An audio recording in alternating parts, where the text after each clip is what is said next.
విశ్వసనీయతను వారికి సంబంధించిన భవిష్యత్తు భద్రతను అదే రకంగా నీట్ ఎగ్జామ్ లీకేజీ మీద కాంగ్రెస్ పార్టీ ఉద్యమ స్పందనను తెలియజేసే ఉద్దేశంతో నిర్వహించడం జరుగుతుంది.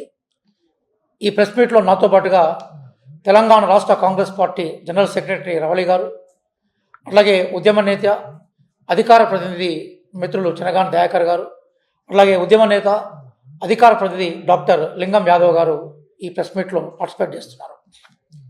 మిత్రులారా, నిరుద్యోగులకు సంబంధించిన ఉద్యోగ భద్రత నోటిఫికేషన్లపై కాంగ్రెస్ పార్టీ రాష్ట్ర మేనిఫెస్టో అలాగే కాంగ్రెస్ పార్టీ కేంద్ర మేనిఫెస్టో స్పష్టంగా ప్రకటనలు చేశాయి. భారతదేశంలో కానీ తెలంగాణలో కానీ పబ్లిక్ సెక్టార్ను కాపాడే బాధ్యత కాంగ్రెస్ పార్టీ తీసుకుంది.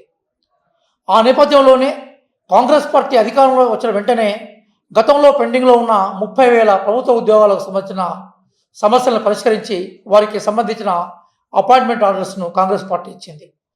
రాష్ట్రంలో ఎక్కువ మంది నిరుద్యోగులు పరీక్ష రాస్తున్న గ్రూప్ 2 కానీ గ్రూప్ 3 కానీ వాటికి సంబంధించిన పోస్టులు ఏవీ ఖాళీ లేకుండా భవిష్యత్తులో ఉత్పన్నమయ్యే పోస్టులను కూడా పరిలోకి తీసుకొని కాంగ్రెస్ పార్టీ త్వరలో జాబ్ క్యాలెండర్ని రిలీజ్ చేయబోతుంది. అట్లాగే భవిష్యత్తులో నిర్వహించబోయే గ్రూప్ 2 గ్రూప్ 3 ఉద్యోగాలకి ఈ ఉద్యోగ ఖాళీలను ఏ రకంగా వాటిని అటాచ్ చేయాలన్న విషయం మీద కూడా కాంగ్రెస్ పార్టీ ఆలోచిస్తుంది. కాంగ్రెస్ పార్టీ నిరుద్యోగుల పట్ల చిత్తశుద్ధితో కమిట్మెంట్తో ఆలోచిస్తూ ఉంటే అమాయక మేకమందల మధ్య తోడేళ్లు జరిగినట్టుగా ఈరోజు నిరుద్యోగుల వైపు నుంచి మేం పోరాడతామని చెప్పేసి బీఆర్ఎస్ రంగప్రవేశం చేసింది.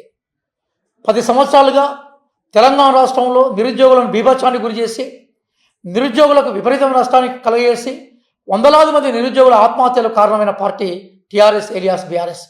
నిధులు నీళ్లు నియామకాలను పూర్తిగా విస్మరించి దశాబ్ద కాలంగా యూనివర్సిటీ విద్యను మొత్తం కూడా సర్వనాశనం చేసి ఉద్యోగ అవకాశాలు లేకుండా చేసి మొత్తం వ్యవస్థ అంతా కూడా అతలాకుతలం చేసి ఎక్కడ ఉద్యోగాలు కల్పించిన పార్టీ బీఆర్ఎస్.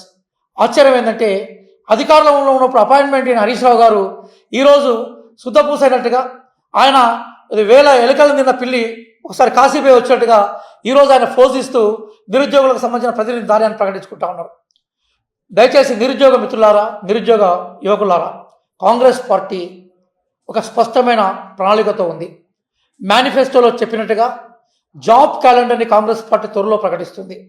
ఎన్ని ఉద్యోగ ఖాళీలు ఉన్నాయో అన్ని ఉద్యోగ ఖాళీలని కాంగ్రెస్ పార్టీ నింపుతుంది.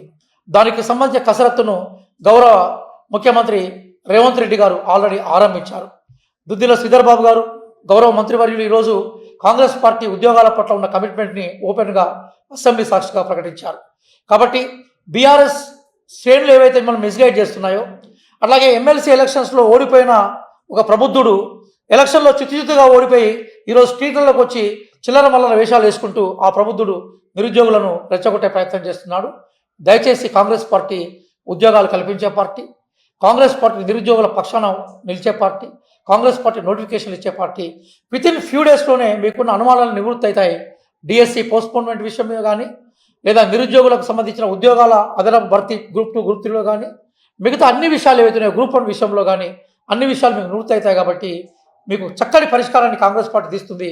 ఆ నేపథ్యంలో మేము బృందంగా మంత్రులు గౌరవ ఉప ముఖ్యమంత్రి బట్టి విక్రమార్క గారు అట్లాగే శ్రీధర్ బాబు గారు అట్లాగే ప్రభుత్వ అడ్వైజర్స్ కూడా మేము కలిసాం. అందరూ కూడా విత్ ఇన్ షార్ట్ పీరియడ్లో నిరుద్యోగులకు ఒక స్పష్టమైన పాజిటివ్ ప్రకటన చేయబోతున్నారు. దయచేసి ఈ తోడేళ్ల మందుగా ఉన్న బీఆర్ఎస్ చేనులోకి పోకండి, బీఆర్ఎస్ మిస్గైడ్లోకి మీరు వెళ్ళొద్దు. నిజాయితీ పరులను నిక్కచ్చే నిరుద్యోగుల యొక్క సమస్యల్ని నిరుద్యోగులను కాంగ్రెస్ పార్టీ ఎప్పటికీ గౌరవిస్తుంది, వాళ్ళ సమస్యల పట్ల ఎప్పటికీ స్పందిస్తుంది.